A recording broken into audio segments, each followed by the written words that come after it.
Soon, he was introduced to Byron Lee, a major bandleader in Jamaica. Impressed, Lee brought Dennis into the studio. By age 11, he was recording tracks. By age 12, he had a contract with Studio One, the Motown of Jamaica. Trophy Studio One and first hits. At Studio One, Dennis recorded songs that would become classics. No Man is an Island, age 12, If I Follow My Heart. Let Me Down Easy. These weren't kid songs. They were mature, emotional, and filled with pain and wisdom. Jamaica was stunned. How could such a young boy sing like a man who'd lived 3 lifetimes? It was like hearing someone from another world.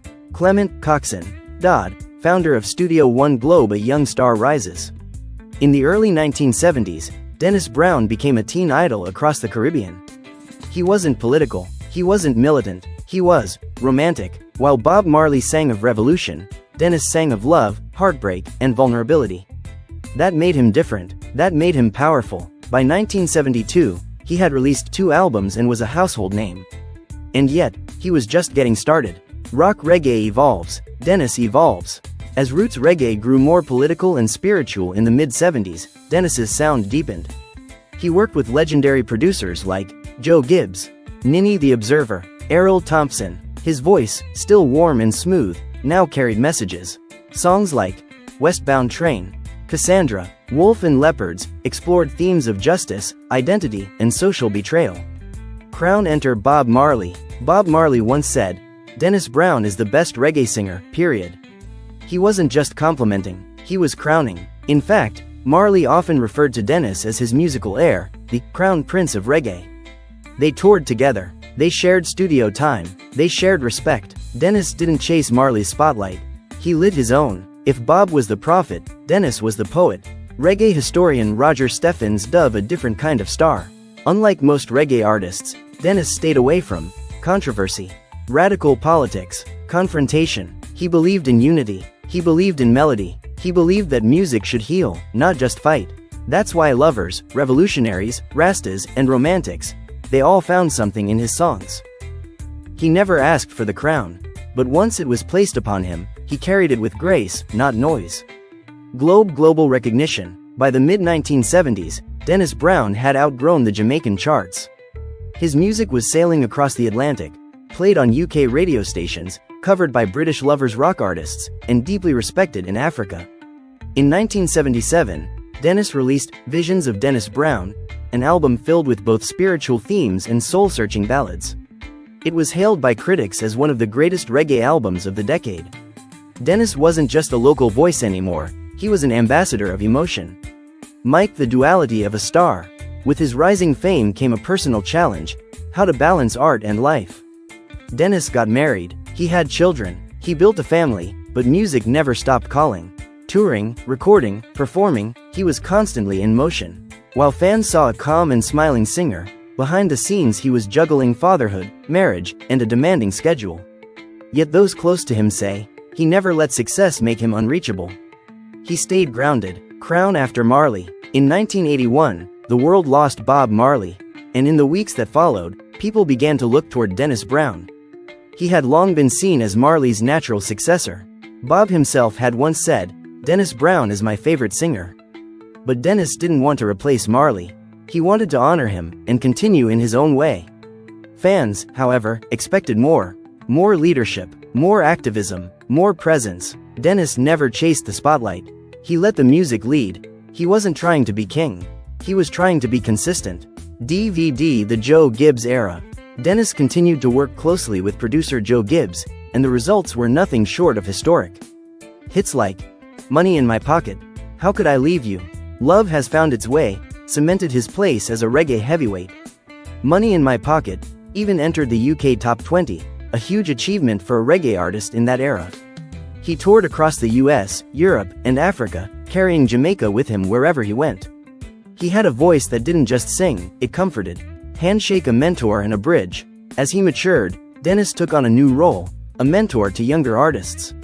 He helped guide up-and-comers, collaborated with future legends, and always kept his heart in the Kingston community. He didn't build walls, he built bridges between generations, genres, and geographies.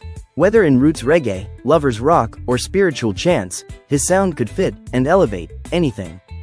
Dennis didn't follow trends, he followed feeling. Musical note legacy in the making. By the end of the 1980s, Dennis Brown had recorded dozens of albums. He was respected not just as a singer, but as a composer, a storyteller, and a carrier of culture. Unlike many artists, he never disconnected from his roots. He kept recording in Jamaica. He kept working with longtime collaborators. He kept his focus on music with meaning. Even as the world of reggae became louder, faster, and more commercial, Dennis remained soulful, steady, and timeless. As the world around reggae changed, Dennis Brown remained its steady soul. Headphone adapting without compromise. By the 1990s, reggae music had shifted. Dancehall was rising. Lyrics were becoming faster, rougher, and more confrontational. Artists like Shabba Ranks, Buju Banton, and Capleton were claiming the new era. But Dennis Brown didn't compete. He adapted, gracefully. He collaborated with new generation producers, appeared on modern rhythms, worked with dancehall acts, not as a rival, but as a respected elder. Songs like Should I, Inseparable, Your Love Got a Hold on Me, proved that Dennis could evolve without losing the essence of his sound. While others chased fire, he brought warmth. Hindu Temple, the spiritual anchor. While his lyrics often spoke of love and relationships, Dennis Brown was deeply spiritual. He never branded himself as a preacher, but his presence on stage felt holy to many. He often referenced Rastafari beliefs, unity, justice, divine order, without alienating those who weren't followers. To Dennis, music was a healing force, a connector, a bridge between people and purpose. He was a lover, he was a believer, he was a soul transmitter. When he sang, it felt like prayer dressed as melody. Studio microphone, international stage, local heart. Even with international acclaim, Dennis never left Jamaica behind. He frequently returned to Kingston to record, supported local studios, gave time and resources to emerging musicians. In the US, he played sold-out shows. In the UK, he was treated as a reggae royalty. In Africa, his name was invoked alongside Marley and Tosh. But in Jamaica, he was one of the people. Dennis could sing for thousands, then reason with elders on a street corner an hour later. That humility kept him beloved across generations. Piano collaborations and recognition. During the 1990s, Dennis Brown worked with a wide range of artists. Gregory Isaacs. Their duet album Two Bad Superstars was a fan favorite. Freddie McGregor, Beres Hammond, Marcia Griffiths, all sang his praises. He also recorded tracks with American R&B artists, bringing reggae into soul clubs.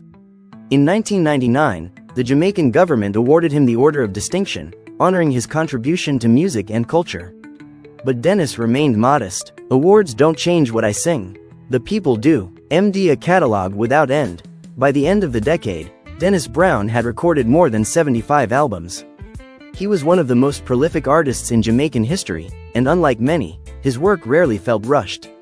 Each album carried stories, each song carried heart, each note carried weight, and while trends came and went, Dennis Brown's voice remained a constant.